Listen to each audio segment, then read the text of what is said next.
So this is a build video for the Meng Tiger One German heavy tank. This is a really great cartoon style tank. Very fun to put together. This is like the second one I've done. Really just here's some of the parts I've already laid out. Just a fun little tank. There's lots of reviews and everything on this little guy. If you are, if you want to get somebody interested in model building, this is a really great kit. They retail wise are very reasonable.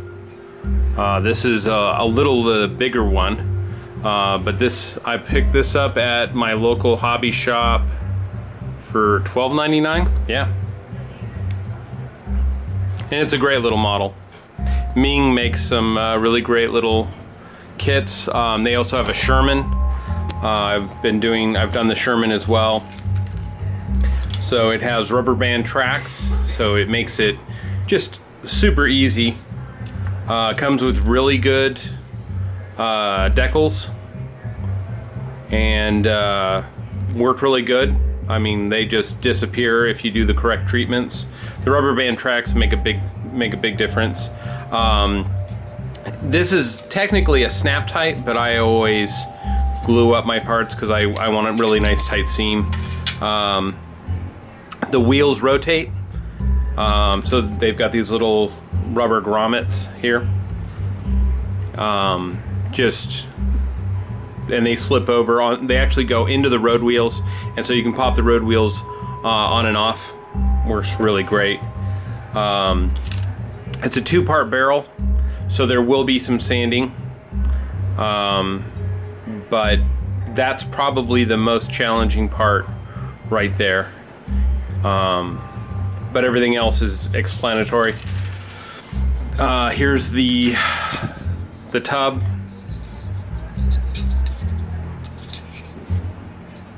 And the top. The Tiger One is really great. It even has some sculpted damage to this corner. Actually rolls up a little bit. Great detail for such a simple little model, but just a lot of fun. This model is a really good model to try out new painting techniques, learn your weathering, learn how to do streaking. That's what I did. I learned a lot of painting techniques from the local hobby shop, Andy's Hobby Headquarters. That's where I picked this up in Glendale. Actually, they're in Glendale. He's got a YouTube channel. I jokingly said that I was going to do a video of my build, and this is just a really fun kit. So this is going to be my attempt at filming it, and I've got a plan for the paint scheme on this, where I'm just going to kind of take it totally overboard, but it's going to be a fun build. So now I'm going to get to work, and everything will be fast forward action.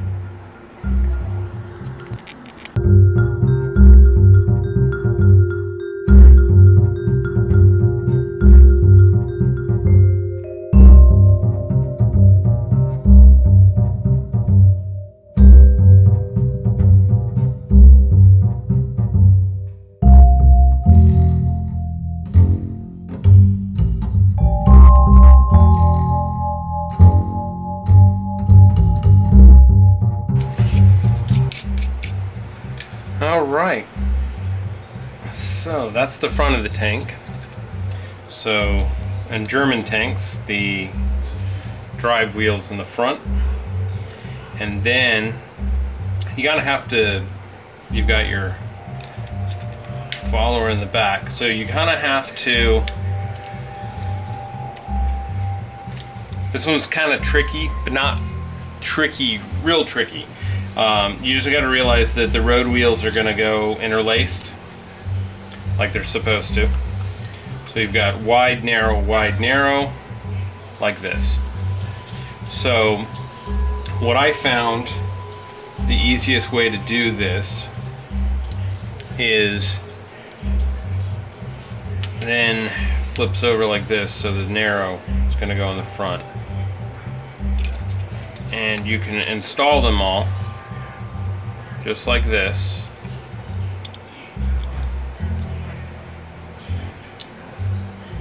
And then your back one, and then you can just start wiggling them down.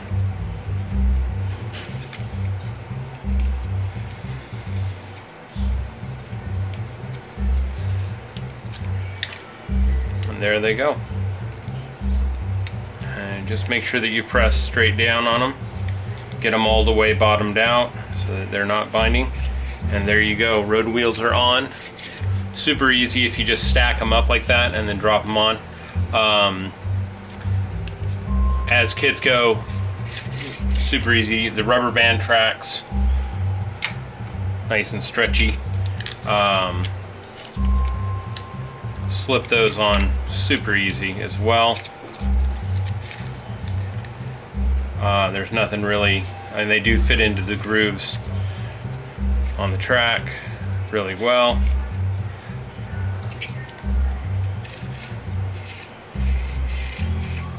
I'm gonna pull my road wheels off again when I get to the point where I'm ready to paint. See if I can't get these to align a little better. There you go. So I paint my tracks and everything else separate, but that's how easy it is. Now we're gonna do the other side.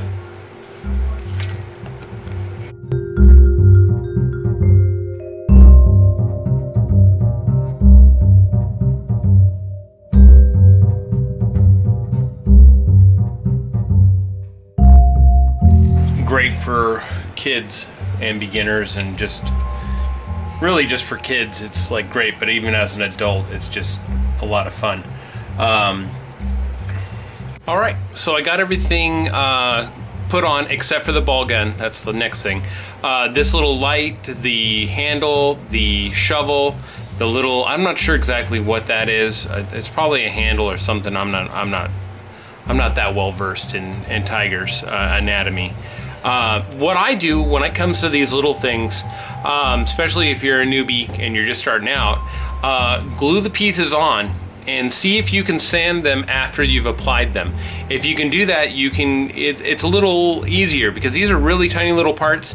Unless you've got all the tweezers and everything, you just stick them on, glue them on,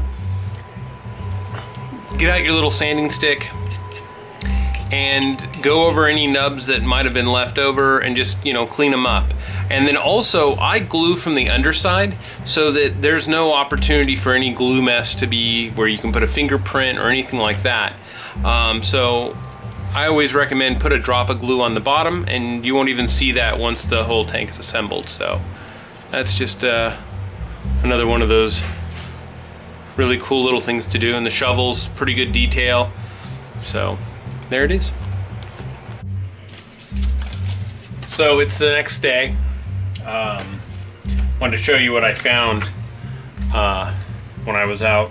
We went to Tucson today for a quick visit for my daughter, and they had this store there called Bookman's, and it's always it's all used books. It's a kind of a mainstay. It's a mainstay in Arizona and Tucson. And I found these 1/35th scale sandbag set, and then I also found in the same store a barricade set, anti-tank and barbed wire and everything. And they're both by Tamiya, and pretty nice little kits, and just add to the things that we can always use. So I have the upper hull all done, and I've already test fit it onto the bathtub, and it goes right on. And I'm gonna glue it on because I want to get these I don't know how well you can see that, but there, right here, there's a bit of a gap. And so I'll put glue on that and then just hold it and let it dry. A bit of a gap on the sides, so I want to make sure that that goes in nice. Just get it tight is my goal. And then we have the rear plate, which fits on really easy. And then I want to make sure I get those edges in real good as well. Then we have the fuel tanks. Remember, a majority of this is pretty snap tight like. I mean, these would need to be glued in. And there's the tow hooks that have to go in here and here. But now pretty much we're to the point where we're putting the turret together and do all the turret finish. So that's what you're going to see next.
Okay, here's the finished model.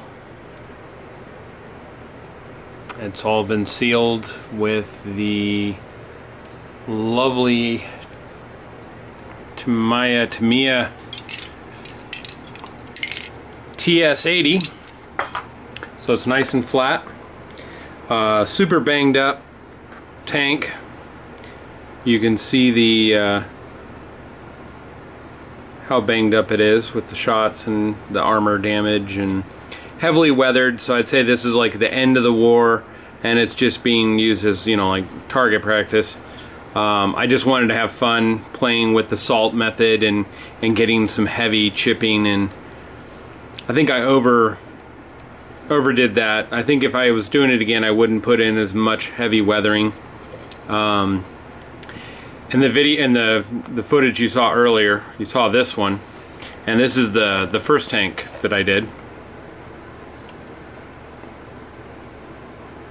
And you can see there is no damage or anything on this one at all.